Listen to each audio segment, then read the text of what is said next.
Hello guys, welcome back to my YouTube channel mister Prince.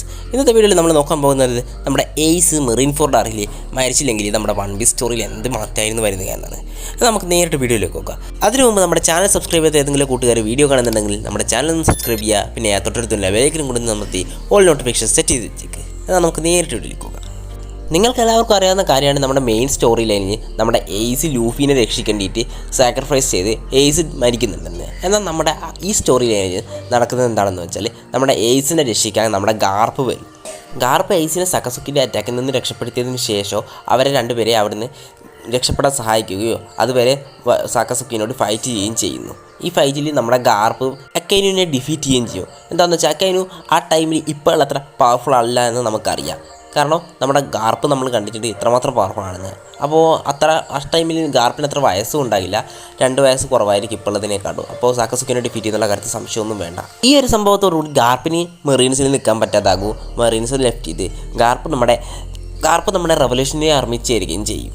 അതേസമയം നമ്മുടെ എയ്സും ലൂഫിയും ആകട്ടെ അവിടെ നിന്ന് എങ്ങനെയായിരുന്നു ലൂഫി രക്ഷപ്പെട്ടത്, അതുപോലെ തന്നെ എയ്സും ലൂഫിയും അവിടെ നിന്ന് രക്ഷപ്പെട്ട് ആമസോൺ ലില്ലിയിലേക്ക് പോവുകയോ ചെയ്യും.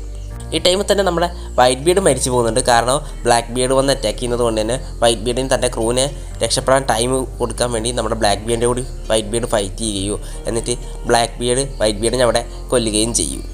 പക്ഷേ ഈ സ്റ്റോറി ലൈനിൽ ഉണ്ടാകാൻ പോകുന്ന ഏറ്റവും വലിയ ട്വിസ്റ്റ് എന്താണെന്ന് വെച്ചാൽ, നമ്മുടെ ലൂഫി ഇത്ര പെട്ടെന്ന് അത്ര പവർഫുൾ ആകില്ല. എന്താണെന്ന് വെച്ചാൽ, 2 വർഷത്തെ ടൈം സ്കിപ്പ് അവിടെ ഉണ്ടാകാൻ ചാൻസ് ഇല്ല. എന്താണെന്ന് വെച്ചാൽ, നമ്മുടെ എയ്സ് മരിക്കുന്നില്ല. അതുകൊണ്ട് തന്നെ ലൂഫിക്ക് അത്രയും വലിയൊരു ഇമോഷണലായിട്ടുള്ളൊരു ട്രാജഡി നടക്കാത്തതുകൊണ്ട് തന്നെ ലൂഫി അത്ര ഹാർഡ് വർക്ക് ചെയ്ത് ട്രെയിൻ ചെയ്യാൻ ചാൻസ് കുറവാണ്. ഈ സംഭവത്തിന് ശേഷം നമ്മുടെ എയ്സും ലൂഫിയും കൊണ്ട് ഒരുമിച്ച് ട്രെയിൻ ചെയ്ത് പവറപ്പ് ആകാനാണ് ചാൻസ് കൂടുതൽ. വേണമെങ്കിൽ നമ്മുടെ എയ്സിനെയും ലൂഫിനെയും റെയിലി തന്നെയായിരിക്കും ട്രെയിൻ ചെയ്യുക. എന്താണെന്ന് വെച്ചാൽ, എയ്സ് ആയിക്കോട്ടെ നമ്മുടെ റോജറിൻ്റെ സണ്ണാണ്. അതുപോലെ തന്നെ ലൂഫിനെ ആദ്യം അറിയാവുന്നത് കൊണ്ടും നമ്മുടെ റെയിലി ഇവരെ രണ്ടുപേരെയും ട്രെയിൻ ചെയ്ത് പവർഫുൾ ആക്കുന്നതായിരിക്കും. അതിനുശേഷം നമ്മുടെ എയ്സ് നമ്മുടെ ബ്ലാക്ക് ബിയർഡിനോട് റിവെഞ്ച് എടുക്കാൻ വേണ്ടി പോവുകയോ ലൂഫി അവിടെ നിന്ന് സെപ്പറേറ്റ് ആകുകയും ചെയ്യും.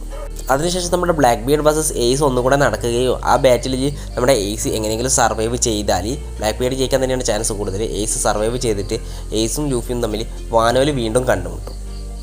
പക്ഷേങ്കിൽ ഈ സ്റ്റോറിയിൽ ഏറ്റവും വലിയ ഡ്രോബാക്ക് എന്താണെന്ന് വെച്ചാൽ, നമ്മുടെ സാബോന് തൻ്റെ മെമ്മറീസ് ഒന്നും തിരിച്ച് കിട്ടിയിട്ടുണ്ടാകില്ല. കാരണം നമ്മുടെ എയ്സ് മരിച്ചെന്നുള്ള ന്യൂസ് കണ്ടിട്ടാണ് സാബോന് തൻ്റെ മെമ്മറീസൊക്കെ കിട്ടുന്നത്. പക്ഷേങ്കിൽ ഈ സ്റ്റോറിയിൽ അത് സംഭവിക്കാൻ ചാൻസ് ഇല്ല. ഇവർ കണ്ടുമുട്ടുന്നത് വേണമെങ്കിൽ ഫൈനൽ വാർ എടുക്കുന്ന സമയത്തായിരിക്കാനാണ് ചാൻസ് കൂടുതൽ. അതിനുശേഷം നമ്മുടെ എയ്സ് ലൂഫിയും ഒരു യോങ്കോ ആയി മാറുന്നതായിരിക്കും. നമ്മുടെ ഈ സ്റ്റോറിയിലാണ് നമ്മുടെ ബഗ്ഗി യോങ്കോ ആയി മാറില്ല. ഈ ഒരു സംഭവത്തിന് ശേഷം നമ്മുടെ ഫൈനൽ വാറിൽ സാബോ കൂടെ ഇവരുടെ കൂടെ ജോയിൻ ചെയ്യുകയും നമ്മുടെ ഫൈനൽ വാറിൽ നമ്മുടെ ലൂഫിനെ വിൻ ചെയ്യാൻ ഇവരൊക്കെ സഹായിക്കുകയും ചെയ്യും.